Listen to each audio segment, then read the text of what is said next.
ನಮ್ಮ ಗುರಿ ಹೇಗಿರಬೇಕು? ಅದಕ್ಕೆ ನಾವು ಏನು ಮಾಡಬೇಕು? ಒಮ್ಮೆ ಬುದ್ಧ ತನ್ನ ಬಳಿ ಹಿಂದೆ ಇದ್ದ ಒಬ್ಬ ವಿದ್ಯಾರ್ಥಿಯನ್ನು ಕರೆದು ಧ್ಯಾನದ ಬಗ್ಗೆ ಕೇಳಿದ. ಆ ವಿದ್ಯಾರ್ಥಿ ಧ್ಯಾನ, ಅದರ ಅನೇಕ ಕ್ರಿಯೆಗಳು, ಅದರ ಅನೇಕ ದೆಸೆಗಳು ಎಲ್ಲದರ ಬಗೆಗೆ ಬಹಳ ಓದಿಕೊಂಡಿದ್ದ. ಅದರ ಬಗ್ಗೆ ಅನೇಕ ಪರಿಶೋಧನೆಗಳನ್ನು ಮಾಡಿದ್ದ. ಧ್ಯಾನದ ವಿಷಯದಲ್ಲಿ ಬಹಳ ಚೆನ್ನಾಗಿಯೇ ತಿಳಿದುಕೊಂಡಿದ್ದ. ಹಾಗಾಗಿ ಬುದ್ಧ ಅದರ ಬಗ್ಗೆ ಕೇಳಿದ ತಕ್ಷಣ ತನಗೆ ತಿಳಿದಿದ್ದು, ತಾನು ಓದಿದ್ದು ಎಲ್ಲವನ್ನು ಒಂದೇ ಸಮನೆ ಹೇಳಿಬಿಟ್ಟ. ಬುದ್ಧ ಅವನು ಹೇಳಿದ ವಿಷಯವೆಲ್ಲವನ್ನು ಕೇಳಿ ನಕ್ಕು, ಇವೆಲ್ಲ ನೀನು ಓದಿದ ವಿಷಯವಾಯಿತು. ನೀನು ಧ್ಯಾನ ಮಾಡಿದ ಸಮಯದಲ್ಲಿ ನಿನಗೇನಾದರೂ ಅಲೌಕಿಕ ಶಕ್ತಿಯ ಅನುಭವ ಆಯಿತಾ? ಹೇಳು ಎಂದು ಕೇಳಿದ. ಅದನ್ನು ಕೇಳಿ ಹೇಳಲು ತಡಬಡಿಸಿದ ಶಿಷ್ಯ ಏನು ಹೇಳಬೇಕೋ ತಿಳಿಯದೆ ಮೌನವಾಗಿದ್ದ.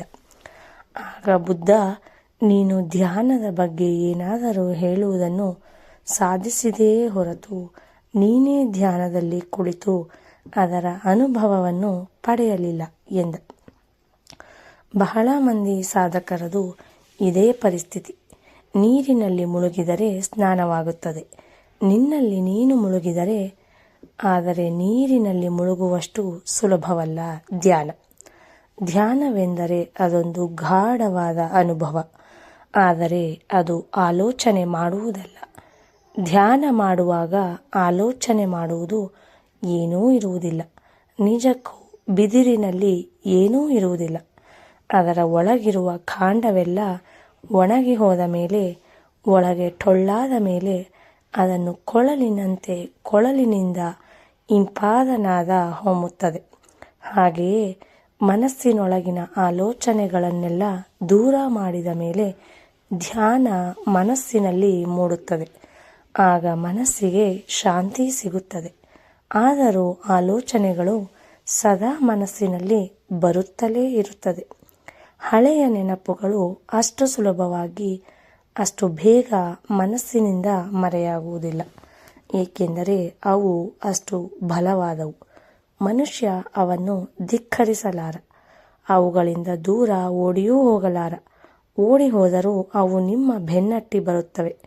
ಅವುಗಳೊಂದಿಗೆ ಘರ್ಷಣೆಯಾಗುತ್ತದೆ. ಹಾಗಾಗಿ ಸಾಧಕ ಅವುಗಳನ್ನು ಪ್ರೀತಿಯಿಂದ ತನ್ನೊಳಕ್ಕೆ ಸ್ವಾಗತಿಸಬೇಕು. ಮುಗುಳ್ನಗೆಯಿಂದ ಮಾತನಾಡಿಸಬೇಕು. ಅಂದರೆ ಅವರೊಂದಿಗೆ ನಾವು ಸ್ನೇಹ ಮಾಡಿಕೊಳ್ಳಬೇಕು. ಆದರೂ ಆಲೋಚನೆಗಳು ಆಗಾಗ ಬರುತ್ತಲೇ ಇರುತ್ತವೆ.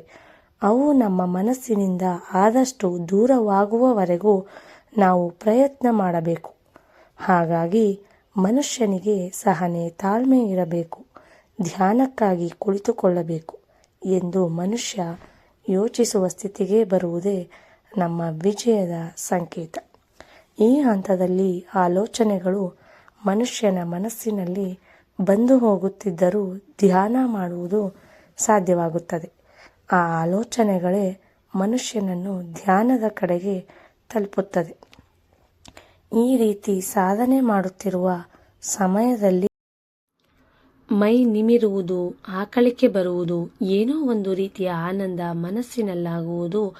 ಆದರೆ ಇವು ಧ್ಯಾನದಲ್ಲಿ ಮುಂದುವರೆಯುವ ಸೂಚನೆಗಳೆಂಬುದನ್ನು ನಾವು ಗ್ರಹಿಸಬೇಕು. ನಾವು ಅವುಗಳ ಪ್ರೋತ್ಸಾಹದಿಂದ ಮತ್ತಷ್ಟು ಆಳವಾಗಿ ಅಭ್ಯಾಸ ಮಾಡಬೇಕು. ಅನುಭವ ತನ್ನಷ್ಟಕ್ಕೆ ತಾನೇ ಬರಬೇಕೇ ವಿನಃ ನಾವಾಗಿ ಅದನ್ನು ಹುಡುಕಿಕೊಂಡು ಹೋಗಬಾರದು. ಅದಕ್ಕಾಗಿ ಪ್ರಯತ್ನಿಸಬಾರದು. ಧನ್ಯವಾದಗಳು.